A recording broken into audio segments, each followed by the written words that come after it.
السلام عليكم ورحمة الله وبركاته. ازيكم يا حبايب قلبي؟ عاملين ايه؟ يا رب دايما تكونوا بخير. النهارده باذن الله هنعمل مع بعض طاجن سجق بالبطاطس، حاجه كده في منتهى الجمال. وهنعمل رز بشعريه وهنعمل سلطه بلدي. ما تنسوش الاشتراك في القناه وتفعلوا زر الجرس عشان يصل حضراتكم كل جديد. تابعوا معايا الفيديو. اول حاجه هنقول بسم الله. انا هنا معايا حوالي نص كيلو من السجق البلدي. ابتدي ان انا انزل بيها على الحله بالشكل ده، وابتدي انزل عليها بلتر من الميه وارفعها على البوتاجاز اخليها تاخد غلوه معايا. ميزه الغلوه ديت ان هي بتخليها ما تكونش زفره ولا اي حاجه، بتكون نضيفه جدا. وبعدين بتطلع كمان الريم، شايفين ما شاء الله طلعت الريم بتاعها ازاي. نبتدي ان احنا نصفيها ونبتدي ان احنا نشطفها بميه نضيفه من تحت الحنفيه ونوقف السوا بتاعها. نبتدي ان احنا نقشر الخضار بتاعنا بالشكل ده. انا هنا معايا البطاطس، ابتدي ان انا اقشرها بالشكل ده.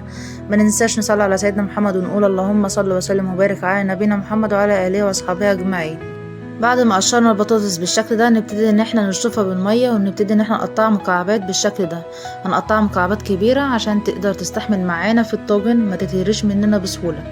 نبتدي بعد كده نقطع الفلفل بالشكل ده.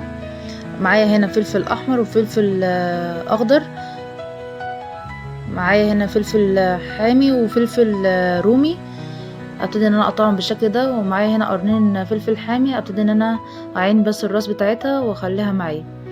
بعد كده نجهز مع بعض صلصه الطماطم. نجيب حوالي نص كيلو طماطم، نبتدي نقطعها بالشكل ده. وبعد كده ننزل عليها بشويه ميه ونضربها في الخلاط بالشكل ده. كده خلاص السجق بتاعنا طبعا احنا غليناه وشطفناه من الميه. وبعد كده نبتدي ان احنا نقطعه بالشكل ده. احنا هنعمله هنا سليم. ابتدي ان انا افك السجق من بعضه بالشكل ده. اكون مجهزه معايا قلايه بالشكل ده، ننزل عليها بمعلقتين كبار من السمنه.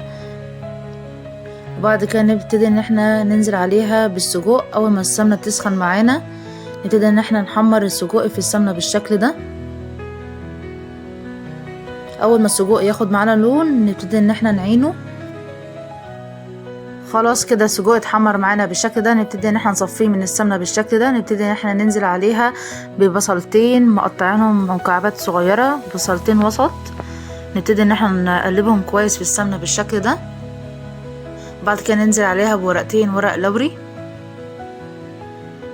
ونقلبهم كويس. واكون مجهزه معايا معلقه توم مفروم ناعم كبيره.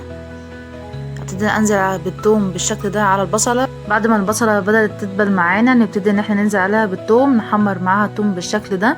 اول ما الثوم ياخد معانا لون نبتدي ننزل عليه بالفلفل اللي احنا مقطعينه مكعبات صغيره ونقلبه كويس بالشكل ده.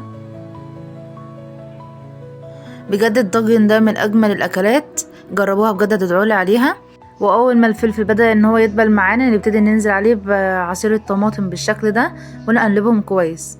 نبتدي ننزل عليهم بالتوابل. معايا نص معلقه فلفل اسود، معايا نص معلقه كمون، معايا نص معلقه بهارات لحمه، نص معلقه بابريكا، مكعب مرقه دجاج، رشه بلح جوز الطيب.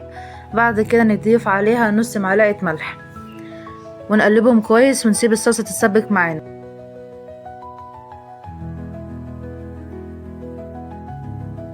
واول ما الصلصه اتسبكت معانا بالشكل ده نبتدي ان احنا ننزل عليها بالبطاطس اللي احنا مقطعينها مكعبات مع بعض بالشكل ده، ونسيبها ان هي تتسبك، ونسيب البطاطس تتسبك كويس مع الصلصه بالشكل ده وتاخد لون حلو. نبتدي ننزل عليها بنص كوبايه ميه.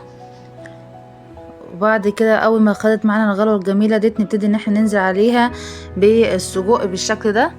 واول ما السجق ياخد معانا غلوه مع البطاطس بالشكل ده نبتدي ان احنا نجهز الطاجن بتاعنا ان احنا ندخله الفرن.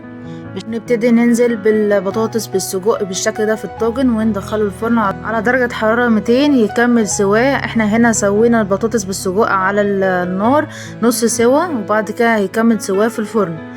نبتدي ان احنا نرص الطاجن بالشكل ده ونظبطه، وبعد كده ندخله الفرن على درجة حرارة 200 ياخد معانا لون حلو ويكمل سواه بالشكل ده، ويطلع معانا احلى طاجن بطاطس بالسجق. حاجه كده في منتهى الجمال بجد. ربنا يحسن ما بين ايديكم.